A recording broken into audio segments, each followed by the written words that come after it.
आज 2500 साल पहले यानी 2500 ईयर्स पहले की बात जानेंगे। 200 2500 ईयर्स पहले जनपद, जन का मतलब जनता, जनपद कितने? 16 जनपदों की बातें आज अपने हिस्ट्री में पढ़ने वाले हैं। आज अपने को यही टॉपिक मिला है कि अर्ली किंगडम इन इंडिया। भाई आप सिंधु, आप स्टोन एज के अंदर पत्थरों से माथा मारते हुए आदमी की हिस्ट्री पढ़ ली।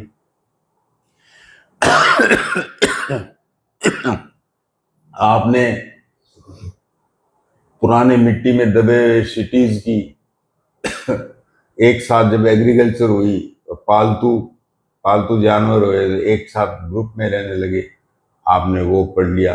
सिविलाइजेशन, सिंधु हड़प्पा सिविलाइजेशन पढ़ लिया। इसके बाद में क्या है, आर्यंस आए, उनको लोहे और घोड़े का ज्ञान था तो थोड़े स्ट्रोंग थे, और वो गांवों के अंदर ही झोंपड़ी नुमा मकान बनाकर गोल हट, चूल्हा वगैरह और सारी बातें, घोड़े, उनके मेगालिथ संस्कार के तरीके वगैरह आर्यंस के, वो आपने वैदिक सभ्यता में पढ़ लिया। अब और आगे आते हैं, जब आपने पढ़ा था कि जो सिविलाइजेशन से सिंधु और हड़प्पा, ये डिक्लाइन में कैसे चलेगी, खत्म कैसे हो गई ये, तो फिर अपने याद करो, आपने आपने ये पढ़ा था कि कोई नेचुरल कैलामिटी आई होगी,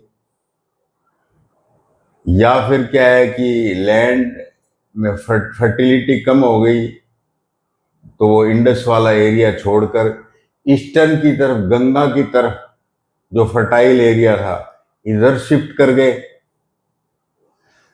अब कुछ भी हुआ हो, लेकिन गांव की वैदिक सभ्यता, गांव का वैदिक सिविलाइजेशन और शहर का सिंधु सिविलाइजेशन मिक्स होकर, यूं समझिए कि इन्होंने 16 जनपद बनाए अलग अलग, 16 जनपद बनाए अलग अलग।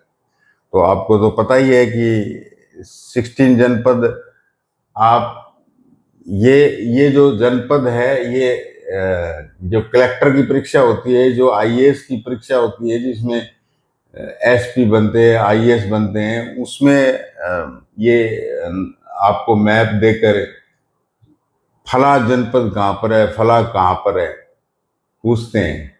तो यू आर लक्की कि आप कलेक्टर वाली परीक्षा अभी से तैयार कर रहे हो। तो ये 2500 साल पहले की घटना है, लेकिन अपने को क्या है कि जो 16 जनपद है, इनको सरसरी नजर पे ही देखना है। याद तो एक मगध जनपद और वज्जी जनपद, बस ये दो दो पर ज्यादा जोर देना है। बाकी नाम नाम देख लेते हैं, ये कहाँ कहाँ है। फर्टाइल लैंड में होंगे, इंडो गैंगेटिक प्लेन में होंगे। तो ये देखो आप नक्शे के अंदर, ये जो दो रिवर जा रही हैं, ये गंगा है और ये प्रयागराज में मिल गई यमुना से। ये इधर साउथ में ये यमुना होती हुई ईस्ट की तरफ जा रही है ये। तो सारे जो झुरमुट है, जो ग्रुप है जनपद का, वो इन इंडो गैंगेटिक प्लेन्स के ऊपर ही है। देखो आप, एक दो बस बाहर है, बाकी सारे इंडो गैंगेटिक प्लेन पर है। तो जब इन 2500 साल पहले के, 2500 ईयर्स के पहले के जब जनपद देखते हैं अपने, ये जो दिख रहा आपको बंगाल की तरफ, इसको अंग अंग जनपद, ठीक वैसे ही है जैसे आज आप बोलते हो पाकिस्तान, भारत, अफगानिस्तान, इंग्लैंड और सऊदी अरबिया, अमेरिका, रशिया। तो वैसे ही ये अंग जनपद, अंग जनपद। और ये साउथ बिहार में, झारखंड में ये मगध था, जिसकी राजधानी राजगीर थी, राजगीर, जहां पर नालंदा विश्वविद्यालय था, मगध। तो अंग के पास ही मगध जनपद था। और मगध जनपद के ऊपर रिवर के अपर में वज्जी था। ये दो ज्यादा आप इंपॉर्टेंट है, दो ज्यादा ध्यान में रखना कि मगध जनपद की लोकेशन क्या है। आपको भी नक्शा दे देगा, वो भरवा लेगा एग्जाम के अंदर। तो मगध जनपद गंगा के नीचे बिहार में, और बिहार के ऊपरी अपर बिहार के अंदर क्या है, ये वज्जी, वज्जी जनपद। तो वज्जी के पास में ही एक क्या है कि मल, जिसकी राजधानी कुशीनगर थी, कुशीनगर मल, और मल के पास में वाराणसी, काशी। तो यहाँ क्या है कि ये आपका काशी जनपद था, जिसकी राजधानी वाराणसी, या आज भी काशी कहते हैं, वाराणसी। और वाराणसी के ऊपर क्या है कि श्रावस्ती, जिसकी राजधानी थी, अयोध्या का नाम पहले श्रावस्ती था, अयोध्या। तो ये जो कौशल, जैसे किसी को अयोध्या का राजा कहते हैं ना, कौशल राज, कई नाम भी रख लेते हैं इसलिए, कौशल राज, अयोध्या का राजा कौशल, कौशल जनपद था ये वाराणसी के ऊपर, यानी काशी के ऊपर ही अयोध्या है, सीधी सी बात ये, कौशल जनपद। और कौशल के बाद में ये इधर जो है लखनऊ से आगे क्या है कि नवाबों की तरफ, लखनऊ के नवाबों की तरफ जो है पांचाल, द्रौपदी यहीं की होगी, इसीलिए उसको पांचाली कहते थे महाभारत में, पांचाली। और इसके पास में भी एक कुरु, कुरु प्रदेश, मेरठ के आसपास यमुना और गंगा के बीच का इलाका कुरु कहलाता था, जहां भीष्म पितामह, द्रोणाचार्य वगैरह और होते थे, पांडव कुरु, ये कुरु जनपद कहलाता था ये। और कुरु के साउथ के अंदर क्या है कि मथुरा वगैरह, जहाँ कृष्ण जी की जन्मभूमि, कृष्ण, लॉर्ड कृष्ण अवतरित हुए, तो उसको शूरसेन कहते हैं, शूरसेन, शायद शूरसेन, सेन, अग्रसेन, शूरसेन, ये कंस के पिताजी का नाम था अग्रसेन, जिसको जेल में डाल दिया था कंस ने, और कृष्ण जी ने अवतारित करके अग्रसेन जी का कल्याण किया था। तो शूरसेन ये मथुरा हो गया, ये मथुरा हो गया। मथुरा से आगे अपने जयपुर, जहाँ पांडवों ने अज्ञात अज्ञात 1 साल का अज्ञात का जो पीरियड था, अज्ञात वर्ष का, वो बिताया था। अर्जुन जो है डांसर, म्यूजिशियन सिखाने वाली औरत बना था, भीम जो है रसोईया बना था, यही विराट जनपद में, विराट जनपद, विराट नगर, जयपुर, और ये इस प्रकार का इलाका है विराट जनपद, इस तरह से। और ये बुंदेलखंड में चेदी वंश था, ये चेदी, ये मध्य प्रदेश में बुंदेलखंड के अंदर जो है चेदी। और ये आपका, ये जहाँ विरासते महाकाल शिव, उज्जैन, उज्जैन, ये उज्जैनी मध्य प्रदेश में बुंदेलखंड हो गया, उज्जैनी हो गया। और साउथ में एकमात्र था अस्माक, अस्मक, संस्कृत में बोलते हैं ना अस्मद, तो ये साउथ में संस्कृत होने के कारण अस्मक था, ये एक अस्मक। 2 जनपद ऐसे थे जो इधर सेंट्रल एशिया की तरफ, मतलब एक, दोनों पाकिस्तान अफगानिस्तान की सीमा पर तो था, ये पेशावर, पुरुषपुर, कंबोज भी कहते थे इसको, कंबोज, और इसकी राजधानी थी राजपुर या पुरुषपुर, पेशावर, जो पाकिस्तान में आजकल। और इससे ऊपर जो है जे एंड के, सारा जो पीओ के, जे एंड के, वो तक्षशिला, जिसकी राजधानी तक्षशिला थी, और तक्षशिला के प्रदेश का नाम, प्रोविंस का नाम गांधार था, गांधारी। जो धृतराष्ट्र की जो पत्नी थी गांधारी, वो इसी गांधार जनपद से। तो ये देखो, ये महाराष्ट्र की स्टोरी, यदि महाभारत की स्टोरी यदि साथ में रखते हो, तो सारे जनपद आपको यूं ही याद हो जाएंगे। सारी स्टोरी ये जनपदों की क्या है कि महाभारत के ऊपर बेस्ड है, सारी की सारी। ये एक बीच में कौशल राज राम की है अयोध्या, श्रावस्ती जिसको कहते हैं। लेकिन आपको सिर्फ मगध और वज्जी पर ध्यान देना है आपको। तो मगध की राजधानी राजगृह या इसको गिरिव्रज भी कहते थे, राजगृह बिहार, मतलब आपको बिहार ध्यान में रखना है। साउथ बिहार है वो मगध है, और अपर जो है वो वज्जी है, और वज्जी के पास में इधर वेस्ट की तरफ मल्ल है। और यहाँ ये जो 3-4 जो जनपद बताए हैं, यहाँ भगवान बुद्ध की हिस्ट्री संबंधित रही है यहाँ पर, कि किस प्रकार से, कि देखो आप ये भगवान बुद्ध जो है मगध में अजात शत्रु बिंबिसार जो वहाँ किंग हुआ करते थे, अजात शत्रु और बिंबिसार, उनसे भगवान बुद्ध मिले थे। और जब उनको ज्ञान हुआ वज्जी में, तो ये काशी में आकर, काशी के पास में सारनाथ है, वहां अपने ज्ञान का सबसे पहले बखान किया था 5 चेलों को। सारनाथ जगह काशी के पास में ही है, वहां पहला ज्ञान दिया।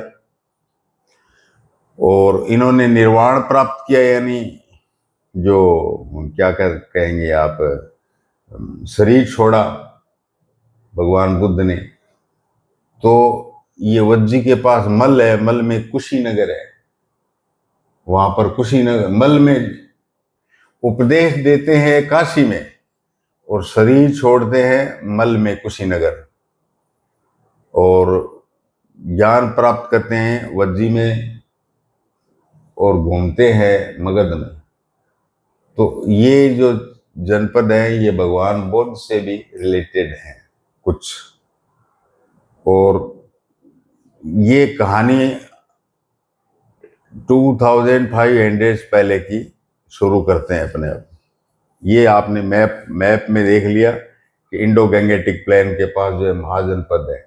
यहाँ के लोग किस प्रकार से थे, सिंधु घाटी सभ्यता और वैदिक सभ्यता वाले लोग इकट्ठे हो गए, और ये फर्टाइल लैंड था, और इकट्ठे होकर रहने लगे। तो कुल मिलाकर बात है कि इतने इकट्ठे हो गए कि अपनी एक बाउंड्री बना ली और एक गवर्नमेंट बना ली। डिफाइंड टेरिटरी एंड गवर्नमेंट, बन गया नेशन, राष्ट्र, जनपद बन गया।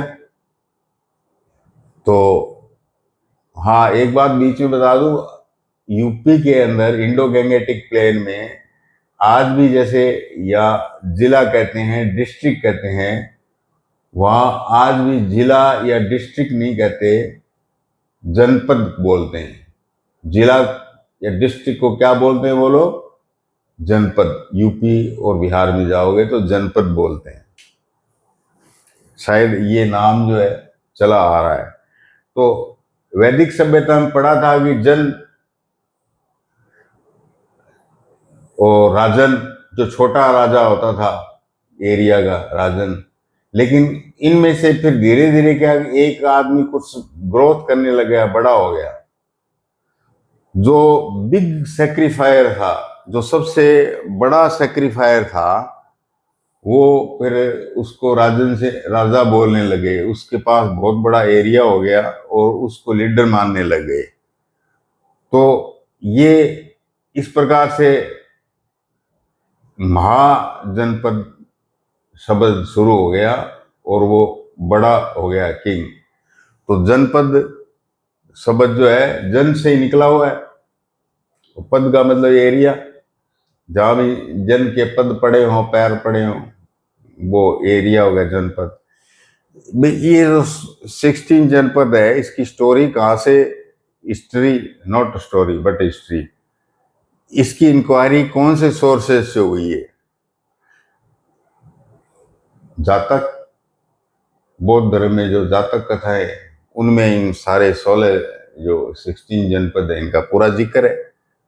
और ये इस प्रकार से एक होकर अलग अलग राष्ट्र के रूप में, नेशन के रूप में जनपद कैसे रहने लगे, क्या मजबूती आई इनमें? आयरन और घोड़ा। आयरन जो धातु मिली चालकोलिथिक और ये आपके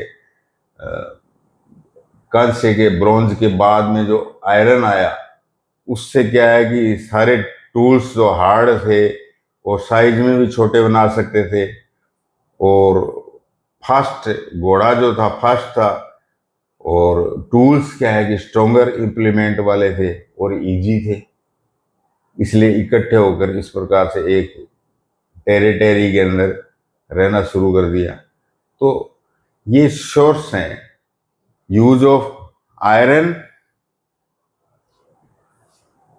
और सोर्स क्या हुआ, इससे पता लगा बौद्ध धर्म के जातकों से।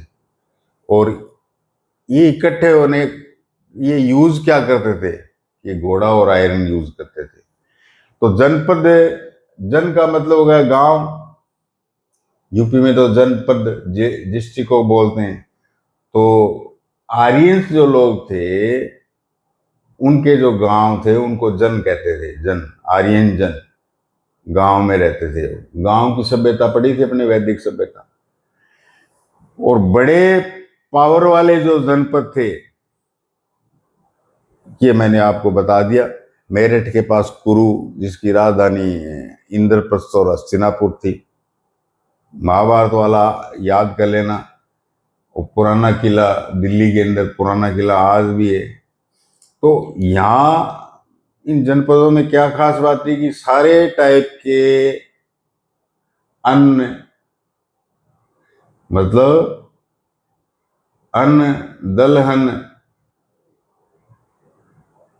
सारे टाइप के ये जान गए थे और यूज करने लग गए थे। इनको स्टोर रखने के लिए पोट्री भी सारे प्रकार की बनाने लग गए थे वो, और उसको पेंट भी करते थे।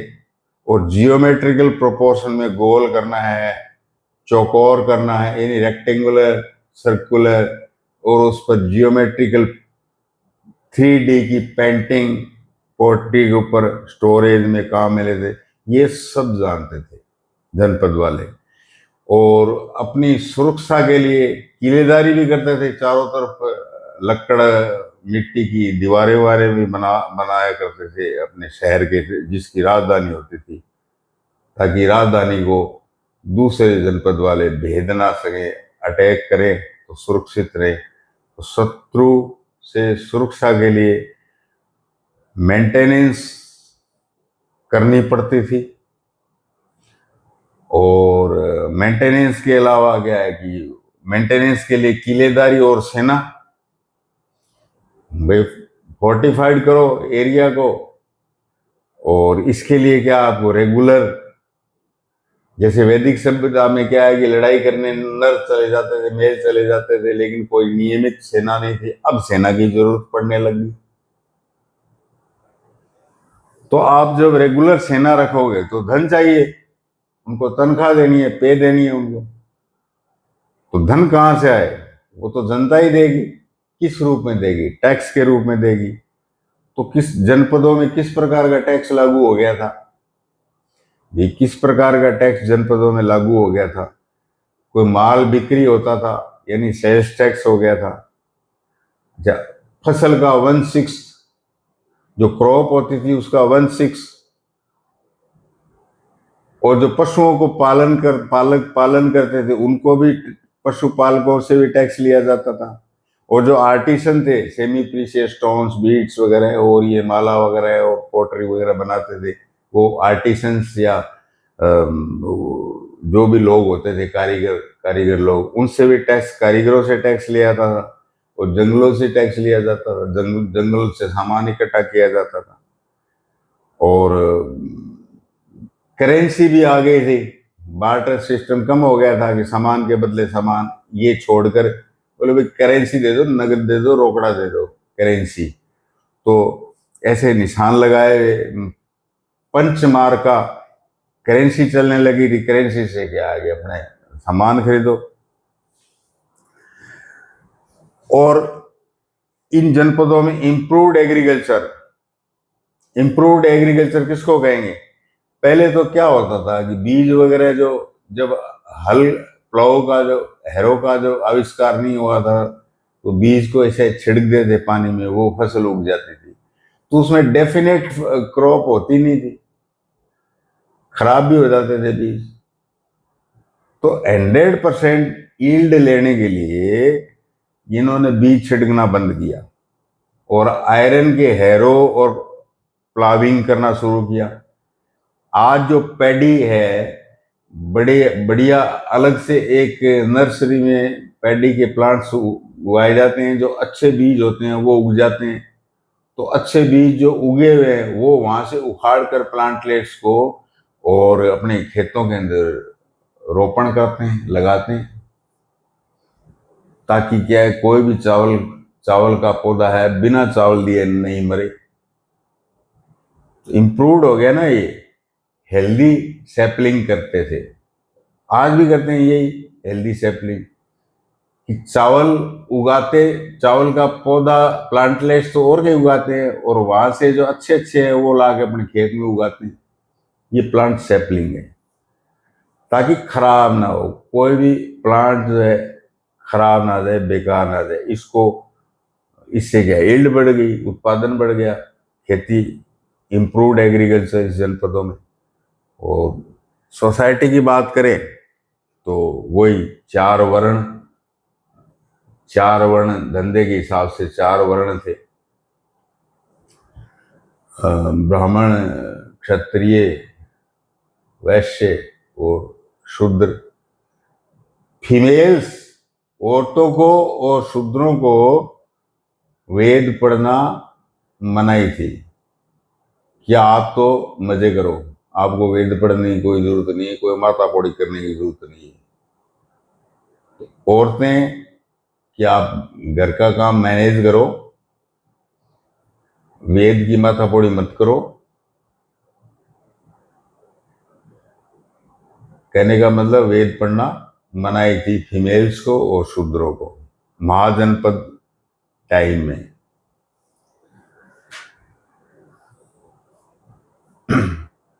ये बात हर एक जगह मिलती है, हर टाइम में मिलेगी। फीमेल्स को और शूद्रों को पूरे अधिकार नहीं दिए जाते थे।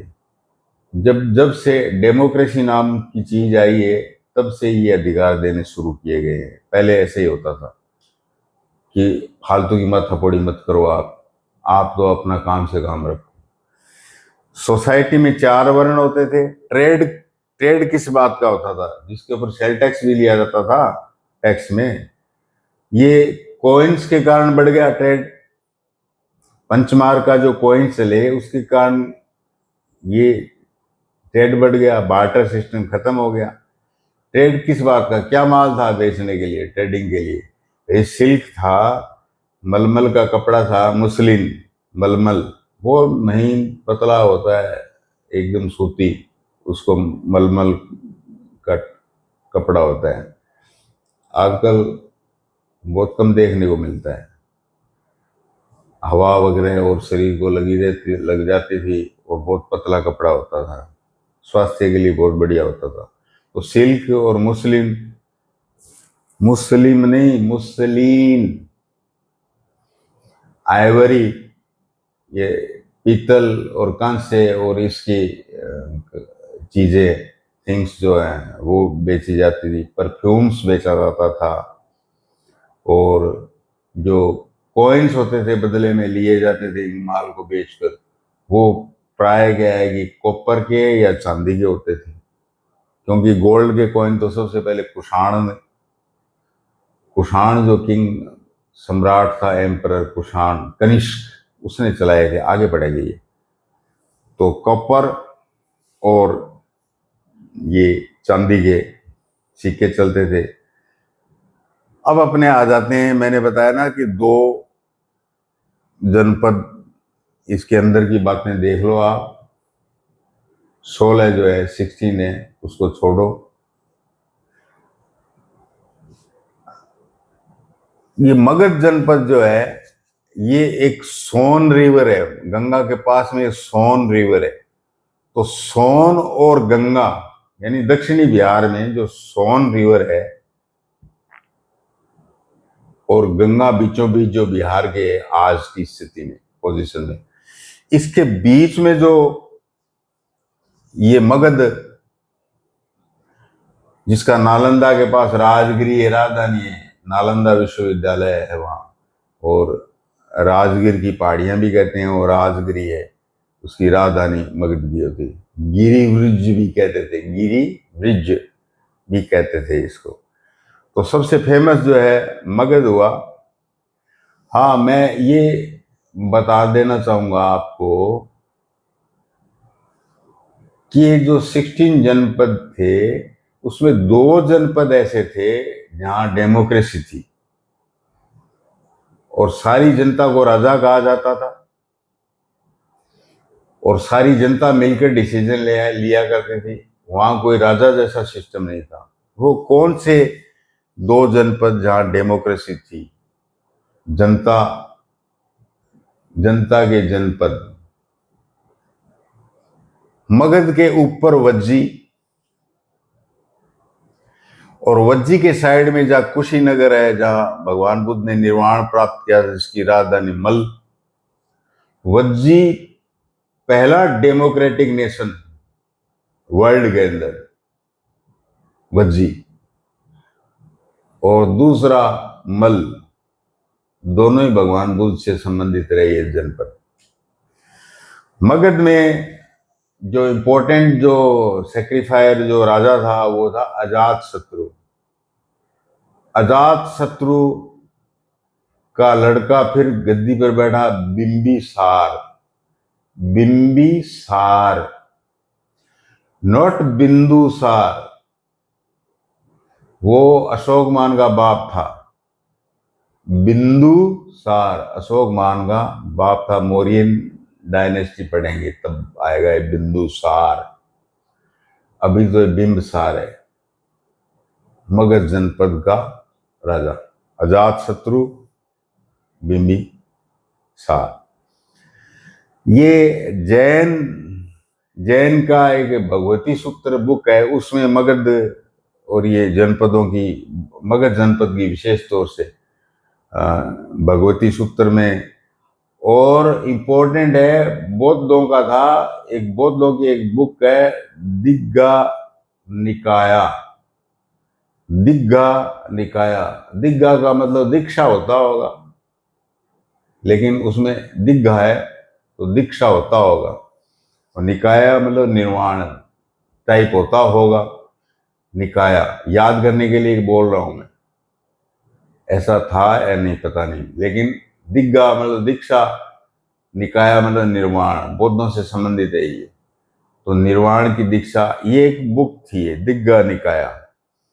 उसमें ये 16 जनपदों का बिल्कुल फेमस विवरण किया गया है, और इनकी बौद्धों की जो जातक है वो भी सोर्स थे। तो इसमें ये जो बुक है वो 2300 ईयर्स पहले आई थी ये।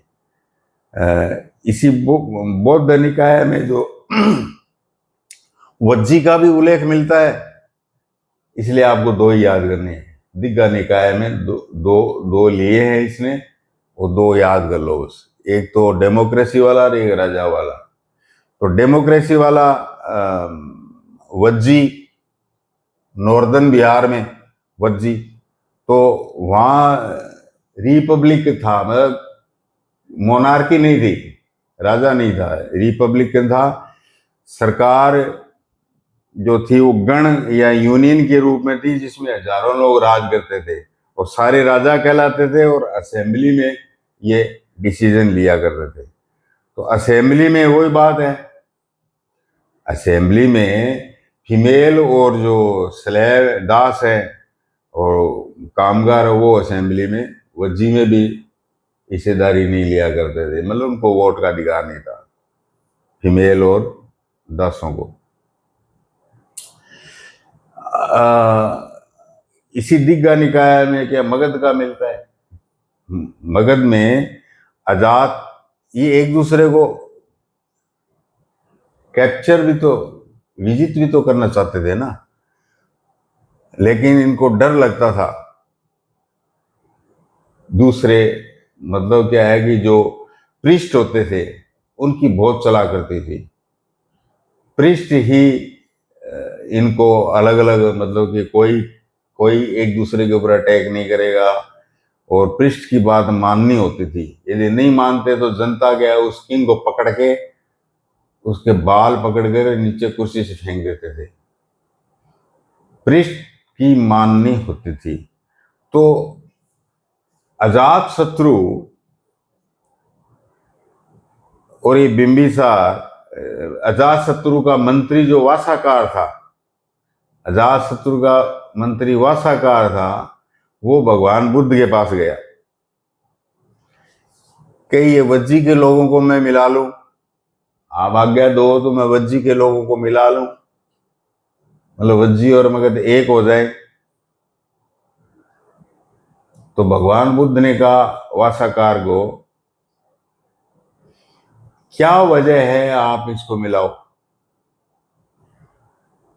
बड़े डेमोक्रेटिक रूप से वो लोग रह रहे हैं, सारे डेमोक्रेटिक प्रिंसिपल्स को अपना रहे हैं, सारी जनता का पोषण कर रहे हैं, कानून भी है वहां, असेंबली भी है वहां, बड़ों की बात भी सुनी जाती है वहां, औरतों पर अत्याचार नहीं होता है वहां, और वहां चैत्य बने हुए हैं स्थानीय धर्म स्थान को, मतलब जैसे कोई स्थानीय हो मंदिर मस्जिद वगैरह, तो बौद्धों के चैत्य कहलाते थे। तो वहां स्थानीय आध्यात्मिक उन्नति के लिए चैत्य भी बने हुए हैं। तो और तो और के वहां जैन्स भी रहते हैं, सनातन भी रहते हैं, हिंदू रहते हैं, वेद वाले भी रहते हैं, सारे धर्मों को वहां बराबर मान्यता दी, यानी कि सेकुलर है। तो क्या कमी है वज्जी के अंदर कि आप जो आगे कि वज्जी को हम मिला ले? तो भगवान बुद्ध ने कहा कि ये नहीं मिलाया जा सकता। वज्जी जो टॉप डेमोक्रेटिक, ये पहला डेमोक्रेटिक जो नेशन या जनपद जो था वर्ल्ड के अंदर। तो ये सब बातें क्या है कि दिग्गा निकाय बुक में मिलती है। तो इसके ऊपर कोई क्वेश्चन बने, पूछे, तो आप आराम से उत्तर दे सकते हो। ये बात थी इसमें। अब एक थोड़ा सा लास्ट में अपने ये पढ़ते हैं कि उस समय वर्ल्ड में क्या हो रहा था। एक दिमाग में रहती है कि उस समय जो इंडिया में ये हो रहा था, इंडो गैंगेटिक प्लेन में, तो उधर क्या हो रहा था वेस्ट में। वहां ग्रीक की राजधानी, यूनान की राजधानी एथेंस था, वहां भी डेमोक्रेसी थी वज्जी की तरह से। एथेंस में भी डेमोक्रेसी थी, 2500 ईयर्स पहले डेमोक्रेसी थी ये इसमें। और साल में 40 बार असेंबली को बुलाना जो है जरूरी होता था, सभा करनी जरूरी होती थी। 30 साल से ऊपर का कोई भी सदस्य उसका मेंबर होता था। लेकिन वही बात, फीमेल और जो दास जो थे वो उसमें हिस्सेदारी नहीं लेते थे कि अपनी मस्ती से अपनी मस्ती में काम करो, फालतू के लफड़े मत पड़ो, उनको ये कहा जाता था। तो भाई अपने इंडो गैंगेटिक प्लेन से चलते हुए एथेंस तक पहुंच गए। महाजनपद जो 16 थे उसमें 2 जनपद, और उनका रहन सहन वगैरह और टैक्सेज, सोसाइटी, ट्रेड, ये सारे जो है आपने अच्छी तरह से देख लिए होंगे। इनकी लोकेशंस वगैरह क्या है। जब बड़े होकर कलेक्टर की परीक्षा दोगे तो आपको नक्शा दिया जाएगा, मैप, और इन जनपद में कोई पूछा जाएगा ये कहाँ है बताएं। तो कलेक्टर बनने तक याद रखना इसको, ठीक है।